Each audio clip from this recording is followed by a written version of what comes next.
En el año 1593 ocurrió algo inaudito en el zócalo de lo que hoy es la Ciudad de México.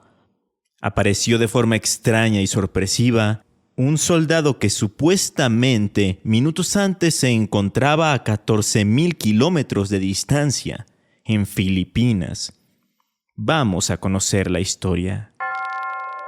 A través de los años, muchas leyendas urbanas, históricas y de terror le han dado la identidad cultural a México. Semana a semana haremos un recorrido por todas ellas. Esto es Leyenda Urbana MX con Ismael Méndez.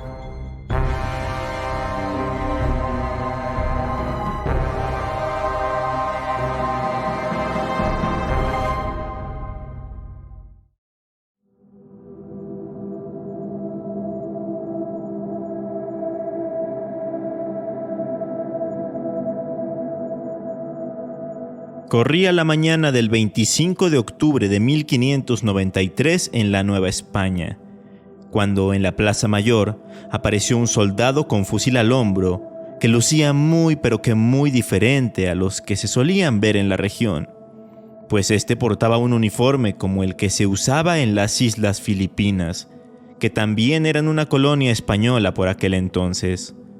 El soldado estaba sumamente confundido, pues afirmaba que la noche anterior estaba haciendo guardia en una torre de vigilancia que defendía a la ciudad de Manila, porque un día antes, el gobernador de aquella lejana ciudad había sido asesinado a manos de piratas. Llegó un momento en el que en medio de sus labores, el soldado empezó a marearse y se sintió extremadamente cansado, así que decidió apoyarse contra la pared y cerrar los ojos por un momento. Pero cuando los abrió, vio que estaba en un lugar completamente diferente. Se había transportado a lo que hoy es la Ciudad de México. ¿Cómo era posible que hubiera viajado 14,000 kilómetros en un abrir y cerrar de ojos? Recordemos que en ese entonces esos trayectos se hacían por barco y solían durar meses enteros. Bueno, así como me lo estoy preguntando yo, las autoridades de la Nueva España también se lo preguntaron.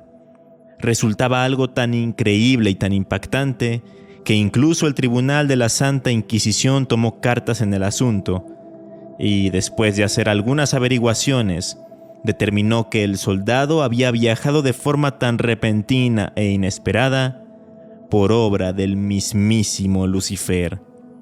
Entonces fue llevado a Santo Domingo, en donde fue encarcelado por ser un desertor y además por ser un siervo del diablo. La cosa podría haber quedado aquí, un suceso extraño como otros tantos a los que se les atribuía un origen sobrenatural, o quizá una persona con problemas que se había inventado toda una historia fantástica. Pero hay dos detalles que vale la pena destacar. El primero de ellos es cómo había obtenido el uniforme auténtico que se utilizaba en Filipinas. El segundo es algo clave. Es lo que el soldado le mencionó a las autoridades: la muerte del gobernador de Manila, el señor Gómez Pérez Dasmariña. Cosa que sí ocurrió en aquellas fechas de las que hemos estado hablando, es decir, octubre de 1593. Resulta que dicho mandatario se encontraba navegando cerca de lo que hoy en día es Batangas, Filipinas, cuando lo sorprendió un temporal que lo separó de su flota, situación que aprovecharon unos piratas chinos para asaltarlo y darle muerte. Básicamente, la noticia del asesinato del gobernador Dasmariña se supo al mismo tiempo tanto en Filipinas como en México. Algo totalmente imposible. Las noticias, al igual que los barcos, tardaban meses en cruzar el Océano Pacífico y llegar de un lugar a otro. De hecho, precisamente tuvieron que pasar un par de meses para que arribara a la Nueva España un barco proveniente de aquella zona del mundo, mismo que confirmaba la noticia que tiempo atrás el misterioso soldado había dado a conocer a través de sus declaraciones. Consternadas, las autoridades mandaron a traer de su prisión en el Caribe al hombre y, sorprendentemente, fue reconocido por algunos miembros de la tripulación. Fue así como por fin se le dio crédito a su historia, y aunado a esto, ya se habían dado cuenta que durante su encierro, el hombre había mostrado ser leal y devoto, por lo que fue liberado y se le permitió regresar a casa mediante un barco que salió del puerto de Acapulco.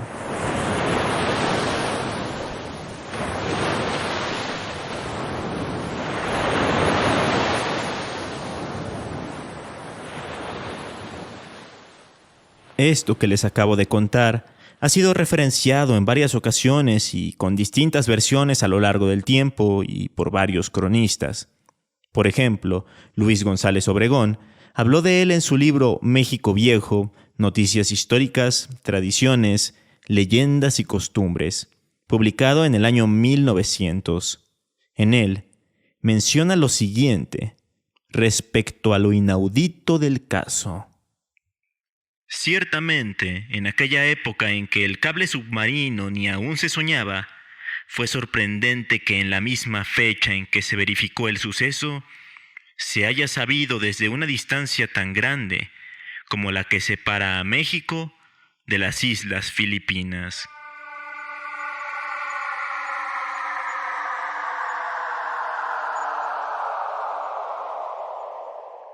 En ese mismo texto, González Obregón afirma que para escribirlo se basó en otras crónicas anteriores, como la del doctor Antonio de Morga, quien fungió como alcalde del crimen en la Real Audiencia de la Nueva España, por la época en la que ocurrieron los hechos, y quien publicó un libro en el que se menciona el caso, un libro llamado Sucesos en las Islas Filipinas, que data del año 1609.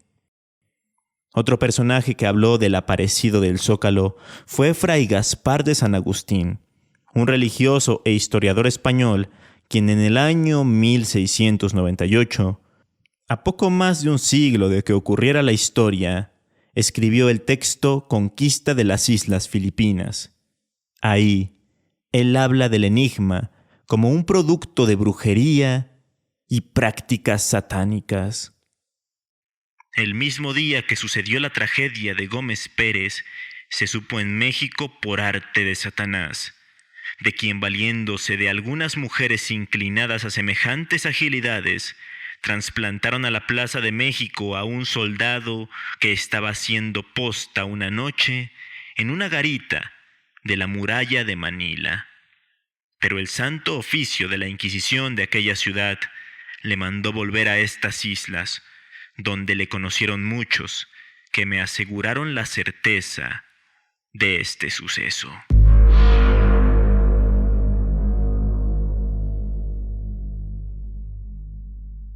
Es curioso cómo esta versión de Fray Gaspar da por hecho que este suceso en verdad ocurrió.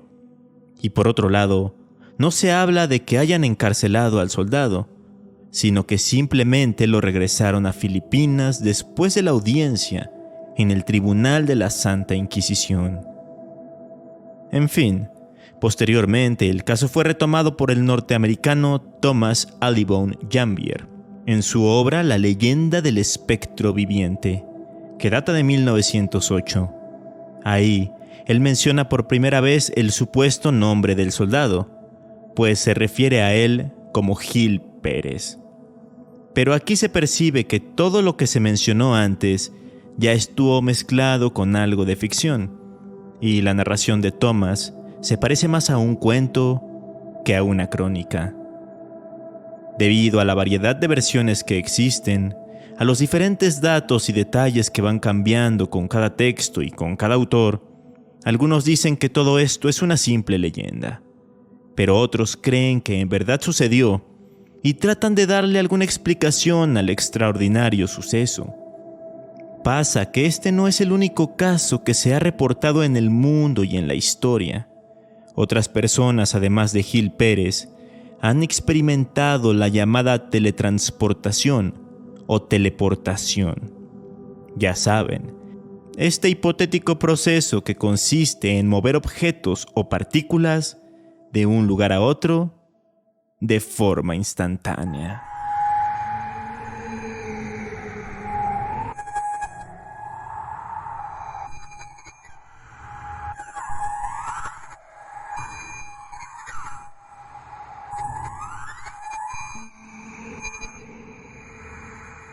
Mayo de 1968. Geraldo Vidal y su esposa, Rafo, habían salido de una cena y conducían de regreso a casa por una carretera de la provincia de Buenos Aires, en Argentina, cuando de pronto una extraña niebla se manifestó en su camino. Ingresaron en ella y al salir aparecieron a unos 7,000 kilómetros de distancia de donde estaban, pues se encontraban nada más y nada menos que a las afueras de la Ciudad de México. Este caso está envuelto de dudas y polémicas. Se piensa que el matrimonio nunca existió y que toda esta historia fue inventada para promocionar un filme argentino relacionado con ovnis y abducciones. Aunque, del mismo modo, tampoco se ha confirmado que haya formado parte de una campaña publicitaria para la cinta. Pero si quieren otro ejemplo, vámonos a Brasil. Año 1926.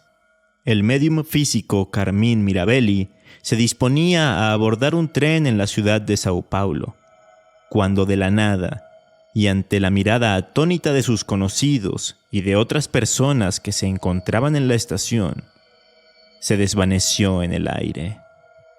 Tras unos 15 minutos de incertidumbre, sus amigos pudieron comunicarse con él vía telefónica, y Mirabelli les dijo que se encontraba en São Vicente, una ciudad brasileña aledaña a Santos, que si bien no está excesivamente lejos de Sao Paulo, era imposible que pudiera haber llegado en ese tiempo, y mucho menos en tren.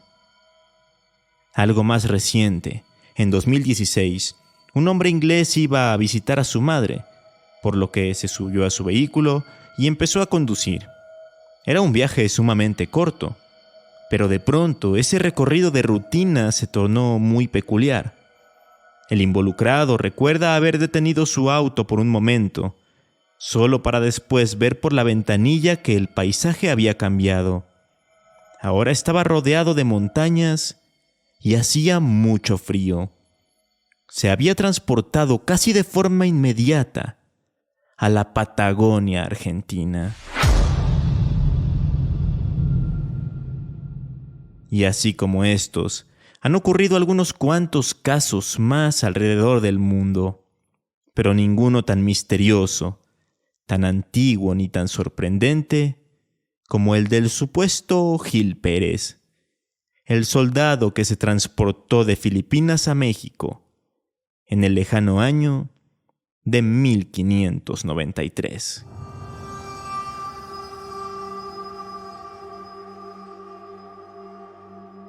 ¿Será que el caso del soldado de Manila fue otro de estos casos de teletransportación? ¿Será que, como lo dijo la Santa Inquisición, todo fue obra del diablo?